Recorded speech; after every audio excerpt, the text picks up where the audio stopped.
desire to have young women in South Sudan continue to be educated, to be leaders. I mean, these 5 young women, they were in school with us for 4 or 5 years, and we kept saying to them, you have to give back to your community, you have to contribute. And now here they are, married, working, mothers, saying, come, let's continue to build this country together. We never thought that we would be moving out of Rumbek. I mean, it was never anything close in our mind. But you know, God's ways are not our ways, and the Spirit works in very strange and mysterious ways. One of our graduates came to visit us about 2 years ago, and she is married, and she's living in the north of South Sudan. So she's living in a border area between Sudan and South Sudan in the town of Awil. And she narrated the life there, that it was very similar to the life of Rumbek, that people there were also interested in education and in quality education, and that she felt that the girls in that area were not getting the same opportunities as the girls in Rumbek. And she specifically identified the impact that Loreto was having on young women in Rumbek and in the surrounding areas. And she very simply said, would you think of coming? You know, would the Loreto sisters think of going to Awil and beginning another school in Awil? But honestly, we didn't really think a lot about it.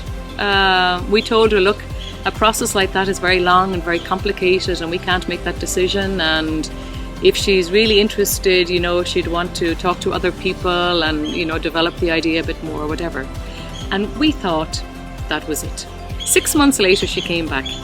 And by now, she had developed a kind of a fraternity around her, because there are actually 5 of our graduates married in Awil, in that area, and they have their children and their families, and she had garnered them around her, and she was now coming up with an actual written proposal.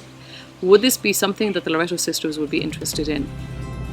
So last November, Sister Noel came as a representative of the leadership in Ireland. She came to South Sudan with the sole purpose of coming with us to visit Awil and to see really what the invitation would be. And those 5 women were just electric. They were on fire. They were just, it was the most extraordinary experience we had ever had. And the beautiful thing about it was that Sister Noel had been part of the first discernment 18 years ago with the last bishop. And she said, it's extraordinary to be here in front of these 5 women, products of our first mission, and now asking us to continue that legacy and that story of Mary Ward of empowering young women in other parts of South Sudan. Now, I should say the road to Awil is 400 kilometers from Rumbek. On average, when the road is good, it'll take 9-10 hours to reach. It's a place with huge need, and that's very clear to all of us, but very beautiful, very welcoming people.